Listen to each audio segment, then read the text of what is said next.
Paper है, फिर SSC का पेपर है, तो लाखों की संख्या में जो है वो वैकेंसी है। और सबसे बड़ी बात बताऊं यहाँ पर, तो इनके पैटर्न में जमीन आसमान का कोई ऐसा फर्क नहीं है कि जैसे एक में 10वीं का मैथ है तो एक में सीधा बीटेक वाला है। यहाँ पर अगर आप एक बार ढंग से तैयारी करते हैं ना, तो आप यहाँ पर इनमें से कोई एक सरकारी नौकरी तो अपने पाले में ले ही जाएंगे। अभी आपने देखा कि एसएससी भी अपने पूरे फॉर्म में है और पेपर को जल्दी कराने के लिए जो है उन्होंने वेंडर भी बदला है। बच्चों के मन में काफी ज्यादा शंकाएं थी कि वेंडर बदला है तो क्या सवाल भी बदलेंगे या नहीं, तो उसके बारे में भी मैं आपको कंप्लीट जो है इस वीडियो के अंदर में बताऊंगा। तो सबसे पहले दोस्तों हम बात करते हैं गणित के बारे में। तो देखो, गणित से पहले मैं आपको एक छोटी सी बात ये सिखाना चाहूंगा भाई मेरे, कि आप लोग जब एग्जाम की तैयारी कर रहे हो तो आपके एग्जाम में आपके चारों सब्जेक्ट काफी ज्यादा महत्वपूर्ण है। ठीक है, कोई भी अगर फ्रेशर स्टूडेंट है, जैसे मानो मेरा कोई छोटा भाई है और उसको तैयारी करनी है, कैसे करेगा वो? ठीक है ना, तो एकदम शून्य लेवल से तैयारी करने के लिए सबसे पहली जो बात आपको समझनी होगी वो यहाँ पर ये होगा कि समयबद्ध रणनीति आपकी बननी जरूरी है। काफी सारे बच्चे ऐसे होते हैं कि एक सब्जेक्ट में उनका इंटरेस्ट आता है तो एक ही सब्जेक्ट को वो पढ़ते चले जाते हैं। अब इनमें नुकसान क्या होता है, उस सब्जेक्ट में तो वो परफेक्शनिस्ट बन जाते हैं, लेकिन इसमें दिक्कत ये आ जाता है कि बाकी सब्जेक्ट को कंप्लीट करने में उन्हें काफी ज्यादा वक्त लग जाता है और जो नौकरी उनको 1 साल में मिलनी थी वो मिलते मिलते 1.5 साल या 2 साल का समय लग जाता है। तो शुरू से आपको अपनी रणनीति ऐसे बना करके चलनी है यहाँ पर कि मैं चारों सब्जेक्ट को पढ़ूंगा और चारों में ध्यान दूंगा।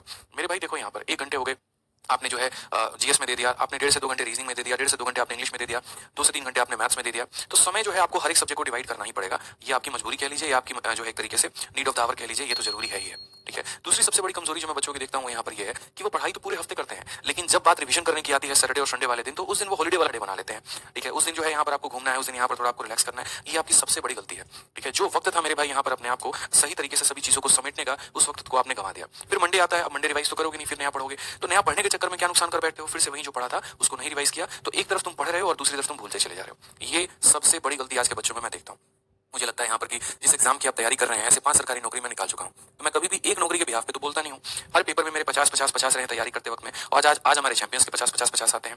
ठीक है ना, तो ये जो एक्सपीरियंस है उसका आधार के मैं आपसे एक बात शेयर करूंगा दोस्त, की देखो, जरूरी नहीं है बहुत ज्यादा पढ़ना, जरूरी नहीं है बहुत ज्यादा क्वेश्चन लगाना, जरूरी नहीं है ये शीट वो शीट, ये बैच वो बैच, यहाँ पर ये क्विज लगाएंगे वहां पर वो लगाएंगे। थोड़ा पढ़िए, लिमिटेड पढ़िए, बार बार पढ़िए, सबसे सिंपल फॉर्मुला है। ठीक है ना, अब उसमें बात आता है यहाँ पर कि सर हमें कुछ भी नहीं आता, पूरा शून्य से हमें तैयारी करना है, तो हम कैसे करेंगे? तो देखिए, शून्य से तैयारी करने के लिए सबसे सिंपल एक बात बता रहे हैं, आपको कंसेप्ट सीखना पड़ेगा और तब उसके बाद में आपको प्रैक्टिस करनी पड़ेगी। ठीक है, आज के समय क्या है कि जैसे मानिए आपने प्रीवियस ईयर की किताब उठा ली, आपने कोई क्वेश्चन उठा लिया, आप उसको लग रहे हैं बनाने, यकीन मानिए हर दूसरे सवाल को आपको रटना पड़ जाएगा।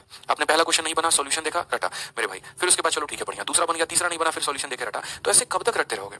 जब एक बार आप कंसेप्ट सीख लेते हो ना, तो धड़ल्ले से आपके क्वेश्चन बनते हैं। और कोई भी सब्जेक्ट बोरिंग नहीं होता, कोई भी सब्जेक्ट टफ नहीं होता है। जब आपसे सवाल बनने लगते हैं तो वो ऑटोमेटिक इंटरेस्टिंग बन जाता है। तो सारा खेल है क्वेश्चंस के बनने के ऊपर में, कि आप सवालों को किन तरीकों से बना रहे हो, क्या आपके अप्रोचेस हैं यहाँ पर, तो वो हम अपने बैच में पूरा का पूरा आपको सिखाने वाले हैं।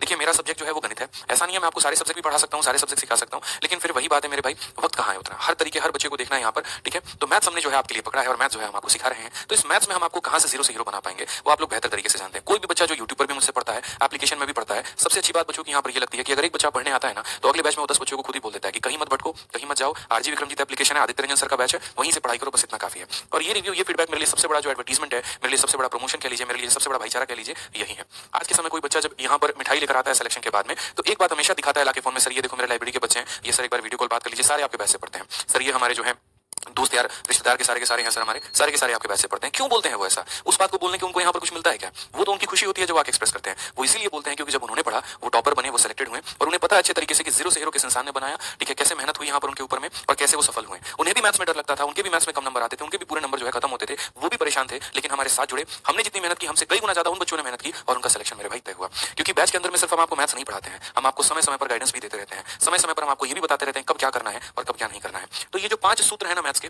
ये मेरे भाई आपको खुद ही पढ़ना है। ये बातें मैंने बड़े प्यार से लिखी हुई है, बड़े अच्छे तरीके से सारी बातें की है। मैं इस पीपीटी की पीडीएफ आपको टेलीग्राम पर डाल दूंगा, ये 5 पॉइंट्स आप पढ़ोगे मैथ्स को लेकर के। बड़ा सिंपल सा आसान भाषा में मैं समझा देता हूँ कि कभी भी गणित ऐसा नहीं होता सिर्फ वीडियो देखने के माध्यम से आप सीख सकते हैं, बिल्कुल भी नहीं। आप गणित में वीडियो भी देखते हैं और आप लिख लिख कर पढ़ते हैं, इस बात का ध्यान रखिए। जब तक आप अपना कलम नहीं उठाएंगे तब तक आप जीवन में गणित कभी नहीं सीख सकते हैं। दूसरा पॉइंट अगर हम आपको भावार्थ बताएं उसका, तो सिंपल सी बात है यहाँ पर कि जितना ज्यादा जो है प्रयास करोगे और जितनी बेहतरीन अपनी नोट्स बनाओगे, उतना मेरे भाई फायदेमंद होगा। हालांकि नोट्स बनाने वाले समय को हम आपको कम करते हैं 2 माध्यमों से, एक क्लास नोट्स देकर, दूसरा फॉर्मुला बुक देकर। ये 2 चीजें ऐसी होती हैं जो आपको नोट्स नहीं बनाने देंगी और अपने आप में जो है आपके समय को बचा करके आपको बाकी चीजें करने पर ज्यादा मजबूर करेंगी। तो ऐसे ही बहुत ही प्यारे प्यारे पॉइंट्स मैंने लिखे हुए हैं, उन